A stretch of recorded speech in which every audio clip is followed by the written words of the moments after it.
What if a single voyage across unknown oceans could change the destiny of continents, transform global trade forever, and reshape the course of human history in ways nobody imagined? Imagine standing aboard a wooden ship surrounded by endless water, with no satellites, radios, engines, or reliable maps to guide your dangerous journey forward. Ahead lies mystery. Behind lies home. Between them stretches an ocean capable of swallowing entire fleets without leaving a single trace behind. For countless sailors during the 15th century, the sea represented both extraordinary opportunity and terrifying uncertainty beyond human control or understanding. Many voyages ended in disaster, ships vanished, crews disappeared, families waited years for loved ones who never returned from distant waters. Yet despite these dangers, European kingdoms continued searching desperately for routes that could bring wealth, influence, and commercial advantage. Among the greatest prizes were spices, products so valuable that they transformed economies and generated enormous profits across international markets. Pepper, cinnamon, cloves, and nutmeg traveled through long trade networks connecting Asia, the Middle East, Africa, and Europe. Every merchant involved increased prices, creating opportunities for those capable of finding a direct route to the source. Portugal became determined to bypass intermediaries and establish direct access to the rich markets of the East. Success promised immense wealth. Failure promised financial ruin, political embarrassment, and potentially the loss of many lives. The challenge was simple to describe but incredibly difficult to achieve in practice through maritime exploration. No European fleet had successfully established a reliable sea route from Portugal directly to India by sailing around Africa. The oceans beyond familiar waters remained unpredictable, dangerous, and poorly understood by contemporary navigators and explorers. Still, the dream persisted because the potential rewards appeared too valuable to ignore or abandon. Portugal's rulers recognized that controlling direct trade could dramatically strengthen their kingdom's economic and political position. They needed someone willing to face uncertainty, endure hardship, and continue forward despite overwhelming risks and obstacles. That responsibility eventually fell upon a determined navigator named Vasco da Gama, whose journey would change history forever. He was not the first explorer to venture into dangerous waters, but he would become one of history's most influential. His mission carried enormous expectations from the Portuguese crown and from those hoping to transform global commerce. The stakes were immense because success could open opportunities beyond anything Europe had previously experienced through trade. Failure, however, would reinforce fears that the oceans beyond Africa remained unconquerable barriers separating continents and civilizations. In 1497, preparations were completed, ships were loaded, and crews gathered for a voyage into uncertainty. Few aboard those vessels realized they were about to participate in one of history's most significant maritime expeditions. In July of 1497, Vasco da Gama departed Portugal with 4 ships and a mission that carried enormous historical significance. As the coastline disappeared behind them, excitement mixed with fear among sailors facing an uncertain and dangerous future. Many understood that voyages into unknown waters often ended without survivors, leaving only unanswered questions for families. Loved ones watched from shore as the fleet vanished gradually into the horizon, perhaps for the final time. No one could guarantee a successful return because the oceans ahead remained largely mysterious and poorly understood. The expedition carried supplies, navigational instruments, trade goods, and hopes that extended far beyond the ships themselves. Weeks became months as the fleet traveled farther from familiar waters than most crew members had ever imagined. The Atlantic Ocean tested every aspect of their endurance, skill, discipline, and willingness to continue despite adversity. Life aboard ship proved uncomfortable even during calm weather, with limited space and constant physical demands. Storms transformed difficult conditions into terrifying struggles for survival against the overwhelming power of nature. Towering waves crashed across decks while fierce winds threatened to tear sails apart and damage fragile vessels. Every storm reminded sailors that a single mistake could result in catastrophe far from any possibility of rescue. The ocean became both pathway and enemy, offering opportunity while constantly threatening destruction and death. Food supplies gradually deteriorated as weeks passed, reducing morale and increasing concerns throughout the expedition. Fresh water became increasingly precious, forcing crews to manage resources carefully during the prolonged journey. Disease presented another danger, particularly scurvy, a condition that weakened bodies and devastated long-distance voyages. Sailors experienced bleeding gums, exhaustion, pain, and declining health as nutritional deficiencies accumulated over time. Unlike storms, this enemy could not be seen approaching until its effects became painfully obvious. Some crew members died during the expedition, their lives claimed not by combat, but by hardship and illness. Each death increased tension aboard the ships and strengthened arguments among those who wanted to return home. Whispers of doubt spread through the fleet as fear challenged confidence in the mission's ultimate success. Many wondered whether any amount of profit could justify the suffering already endured during the voyage.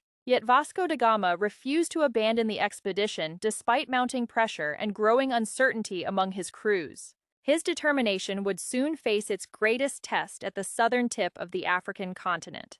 Ahead of Vasco da Gama lay one of the most feared maritime obstacles known to navigators of the age. The southern tip of Africa presented dangerous currents, violent weather, hidden hazards, and unpredictable ocean conditions. Earlier explorers had reached these waters, but many sailors still viewed the region with deep anxiety and respect. The area eventually became known as the Cape of Good Hope, though conditions there often felt anything but hopeful. Massive waves struck the ships repeatedly, testing their construction and the endurance of exhausted crews. Strong winds shifted unexpectedly, forcing navigators to make critical decisions under constant pressure and uncertainty. A single navigational error could drive vessels onto rocks or separate ships across dangerous stretches of ocean. Every man aboard understood the consequences of failure, making each decision feel extraordinarily important and urgent. Despite these dangers, the fleet continued forward, driven by ambition, necessity, and determination to complete the mission. Days of struggle eventually produced a breakthrough that transformed the expedition and changed global history. The Portuguese fleet successfully rounded the southern tip of Africa and entered waters beyond a critical barrier. This achievement represented far more than geographical progress because it opened possibilities previously considered nearly impossible. For the first time, a realistic maritime pathway toward India appeared increasingly achievable for European navigators. The expedition pressed onward along the eastern coast of Africa, entering a world already connected through trade. Many Europeans imagined these regions as distant frontiers, but reality proved far more complex and sophisticated. Coastal cities thrived through commercial networks linking Africa, Arabia, Persia, India, and Southeast Asia. Merchants exchanged goods, ideas, technologies, cultures, and knowledge across vast distances through established maritime routes. These trade systems had operated successfully for generations before Portuguese ships arrived seeking direct access. The expedition encountered societies experienced in international commerce and familiar with long-distance navigation across oceans. This realization challenged assumptions that Europeans were entering unknown territories untouched by global connections. Instead, they discovered participation in a dynamic world already linked through economic and cultural exchange. Local expertise became crucial because navigating the Indian Ocean required knowledge unavailable to most Portuguese sailors. Experienced pilots helped guide the fleet through unfamiliar waters toward the destination that had motivated the voyage. At last, after months of hardship and uncertainty, India was beginning to move within reach.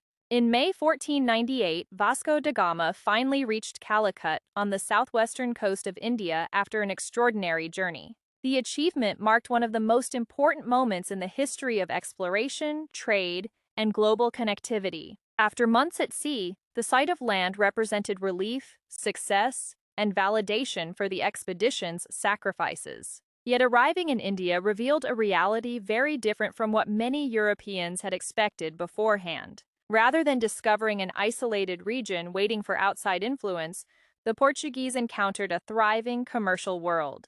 Calicut functioned as a major trading center connected to extensive networks stretching across Asia, Africa, and beyond. Merchants from many cultures exchanged goods regularly, creating prosperity through cooperation, competition, and maritime commerce. The city's markets offered spices, textiles, precious stones, and luxury products desired by consumers across continents. For Portuguese observers, the abundance of wealth confirmed the enormous economic potential of direct maritime trade. However, success would prove more complicated than simply arriving at the intended destination after a difficult voyage. Building profitable relationships required diplomacy, cultural understanding, negotiation skills, and awareness of local expectations. The Portuguese soon discovered that their assumptions did not always match realities encountered within established trading communities. Vasco da Gama presented gifts intended to demonstrate respect and support commercial cooperation with local authorities. Unfortunately, some of these offerings appeared modest when compared with the wealth already circulating through regional markets. What seemed valuable in Portugal did not necessarily impress experienced merchants and leaders in India. Differences in expectations created misunderstandings that complicated early efforts to establish strong trading relationships. Cultural barriers, language differences, and competing commercial interests all contributed to moments of tension and uncertainty. The Portuguese realized that opening a route represented only the first step in a much larger challenge. Finding India had been difficult, but securing influence within existing trade systems would require additional effort. Despite obstacles, the expedition gathered valuable information about routes, markets, opportunities, and regional commercial dynamics. The knowledge acquired during the voyage would become immensely valuable once it reached Portugal. News of a successful sea route promised to transform economic strategies and ambitions throughout Europe. The voyage had achieved its primary objective, but its long-term consequences were only beginning to emerge. Neither Vasco da Gama nor the people he encountered could fully predict what would happen next. Perhaps the most remarkable part of this story is not the pyramid itself, but the people responsible for its existence. Most of their names have disappeared completely, erased by time long before written history could preserve their identities. They were not famous rulers, celebrated generals, or powerful nobles whose achievements filled royal monuments and chronicles. Instead, they were ordinary individuals performing extraordinary work under conditions that demanded endurance, discipline, and sacrifice. Many likely understood they would never receive personal recognition for the role they played in construction efforts. Yet day after day, year after year, they continued contributing to a project larger than any single individual. Their labor became part of a structure that would survive political upheaval, environmental challenges, and the passage of millennia. Today, visitors travel from every corner of the world simply to stand before the results of their efforts. Millions admire the monument, even though almost nobody can identify the workers who helped create it. There is something deeply moving about that reality and what it reveals about human history. Great achievements are often associated with leaders, but they usually depend upon countless unseen contributors behind the scenes. The Great Pyramid may be one of history's most powerful examples of that truth in action. For centuries, people searched for extraordinary explanations involving secret knowledge, impossible technologies, or mysterious outside assistance. Those theories gained popularity because the monument appears too magnificent to be explained through ordinary human effort alone. Yet the evidence points repeatedly toward a different conclusion, one grounded in history rather than fantasy. The pyramids were built by people, skilled workers, planners, architects, administrators, and laborers working toward a shared goal. Their success depended not upon magic, but upon cooperation, organization, innovation, and extraordinary levels of commitment. That answer may seem less mysterious than legends, but it makes the achievement even more impressive. After all, if humans accomplished this thousands of years ago, what does that reveal about human potential itself? The pyramid stands as proof that determination and collective effort can transform ambitious dreams into lasting reality. Its stones tell a story not only about ancient Egypt, but also about the capabilities shared by humanity. When we ask who built the pyramids, perhaps we have been asking the wrong question all along. The better question may be why so many people work together to create something that would outlive them forever. And the answer may simply be this: humanity has always dreamed of leaving a mark that time cannot erase.